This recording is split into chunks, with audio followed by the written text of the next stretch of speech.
Hello नमस्कार दोस्तों, कैसे हैं आप लोग। आई होप आप लोग बहुत अच्छे होंगे। मैं शिवा एक बार फिर से आप सभी के बीच नए वीडियो के साथ। और आज हम लोग बात करने वाले हैं टीजीटी साइंस के बारे में। जैसा कि मैंने पहले आप सभी से बताया था कि हर सब्जेक्ट का एक प्रिपरेशन स्ट्रेटजी वीडियो आप सभी के बीच लाना है, तो उसी कड़ी में आज बात करने वाले हैं हमारे टीजीटी साइंस के बारे में, जिसके लिए मैंने यहाँ पे बुलाया है हमारी मीनू मैम को, जो कि यहाँ पे टीजीटी साइंस के रूप में कार्यरत है। आइए बात करते हैं सीधे उनसे कि किस तरीके से उन्होंने तैयारी करके यहाँ तक इस मुकाम तक पहुंची हैं। वो सारी जर्नी आप सभी के बीच शेयर करने वाली हैं, तो आगे की कमांड में मीनू मैम को देना चाहूंगा। Okay ma'am. Hello everyone, myself Meenu Suthar. I am working as a TGT Science as AMRS Sukma. Now I will explain you how the strategy of TGT Science I have followed. आज मैं आपको बताऊंगी कि TGT Science की जो strategy मैंने अपने लिए फॉलो की थी। तो सबसे पहले हम बात करते हैं EMRS स्कूल्स के बारे में। तो EMRS स्कूल्स जो है उनकी कंडक्टिंग बॉडी है नेस्ट। नेस्ट है national education society for tribal students. इस ऑर्गेनाइजेशन को हम EMRS नाम से जानते हैं और EMRS की फुल फॉर्म है एकलव्य मॉडल रेजिडेंटल स्कूल। अब रेजिडेंटल से आप समझ ही सकते हो कि ये एक तरह के आवासीय विद्यालय है। यहाँ पे जो टीचर्स और स्टूडेंट्स हैं वो एक साथ ही रहते हैं और इस स्कूल्स में बहुत सारी पोस्ट आती हैं, जैसे पीजीटी, टीजीटी और बहुत सारे नॉन टीचिंग स्टाफ की पोस्ट भी रहती हैं, जिसके अंदर हमारे जीएसए और भी बहुत सारे अध्यापक होते हैं।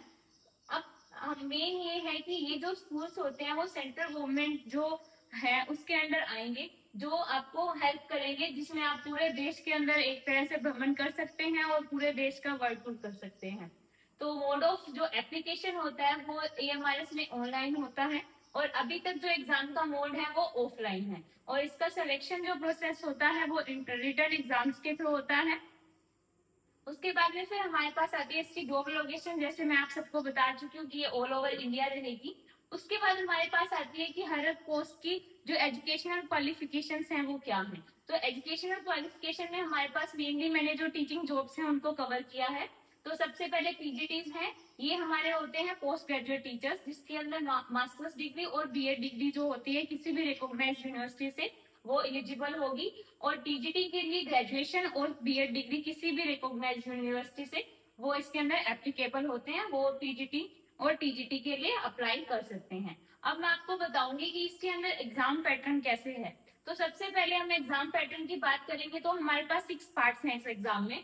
तो जो सबसे पहले है वो होता है हमारा जनरल अवेयरनेस का। जनरल अवेयरनेस के अंदर हमारे पास क्या होता है कि जो नॉर्मल जीके है, बुक्स है, नॉवेल्स है, स्पोर्ट्स है, उन सब के बारे में आएंगे। तो इसके बेसिकली 10 क्वेश्चन आते हैं, वो 10 मार्क्स के होंगे। उसके बाद आती है रीजनिंग एबिलिटी। रीजनिंग एबिलिटी में आप समझ सकते हो कि उसके अंदर आपके कुछ ना कुछ रीजनिंग के जो क्वेश्चन हैं वो आएंगे और वो 20 मार्क्स के होंगे और 20 ही क्वेश्चन होते हैं।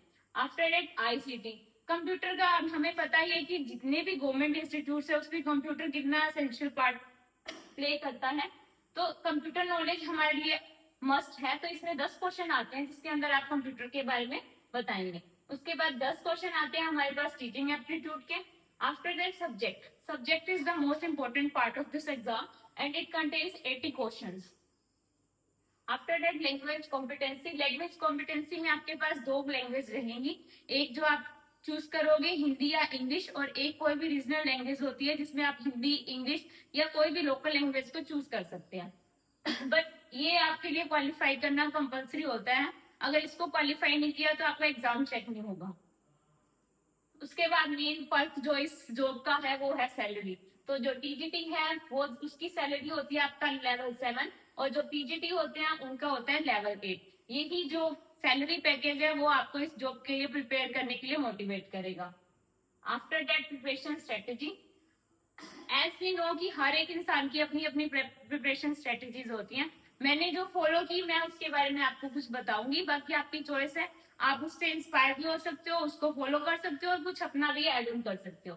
तो सबसे पहले हमारे पास इसके अंदर क्या होता है, कोई भी एग्जाम में अगर आप उसको प्रिपेयर करने जा रहे हो तो सबसे पहले आपको उसका देखना होता है कि उसका सिलेबस क्या है, क्योंकि जब तक हमारे पास किसी चीज का रोड मैप नहीं होगा तो हम उस चीज के बारे में प्रिपेयर नहीं कर पाएंगे।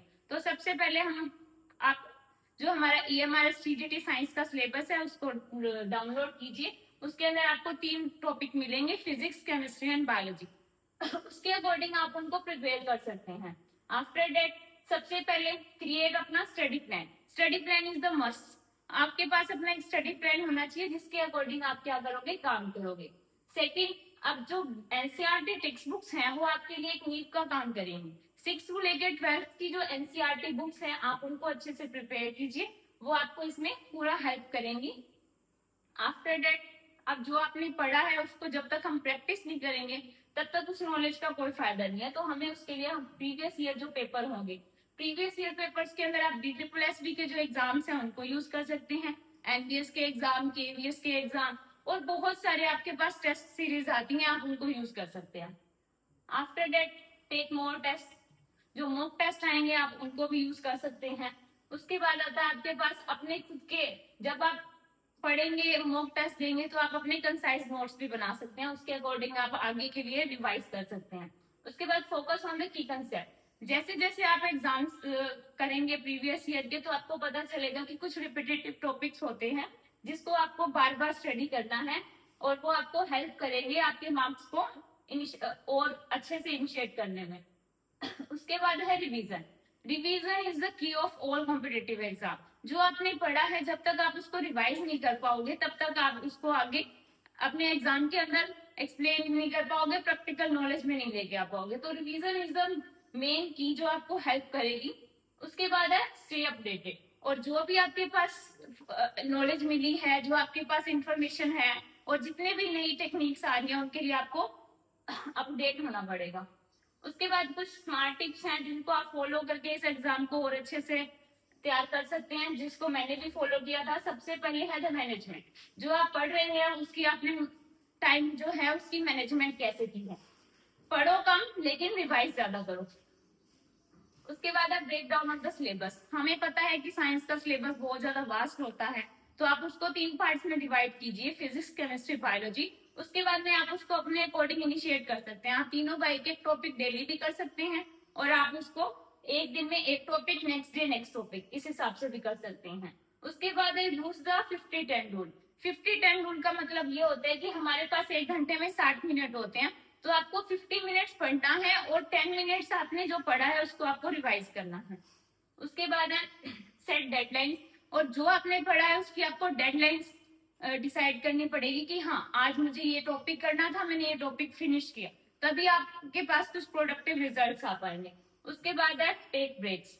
अब बिल्कुल सारा दिन हम बुलेट ट्रेन की तरह काम कर नहीं सकते, तो हमें कुछ ब्रेक्स भी लेने पड़ेंगे जो आपको मोटिवेट करेंगे और अच्छे से इनिशिएट करने में। आई होप आप सबको मेरी जो स्ट्रेटेजी है वो पसंद आई होगी, और इसके अलावा अगर आपको कोई और हेल्प चाहिए, नोट्स या क्लासेस, तो आप सबको बता सकते हैं, कमेंट बॉक्स में टाइप कर सकते हैं। It will be great helpful. Thank you everyone. तो दोस्तों उम्मीद करता हूँ आपको ये इन्फॉर्मेशन बहुत अच्छी लगी होगी। तो thank you so much Meenu ma'am, जो आपने इन सभी चीज़ों को आपने बच्चों के सामने रखा ताकि वो भी आगे तक चल के इस तरीके से प्रिपरेशन करके और एग्जाम को क्लियर कर सकें। तो thank you so much once again, और उम्मीद करता हूँ ये वीडियो आप लोगों को अच्छा लगा होगा। अगर किसी भी प्रकार का कोई क्वेश्चन है तो आप लोग कमेंट बॉक्स में कमेंट कर सकते हैं। बाकी नेक्स्ट वीडियो के लिए आप लोग चैनल पर बने रहिए। तब तक के लिए नमस्कार।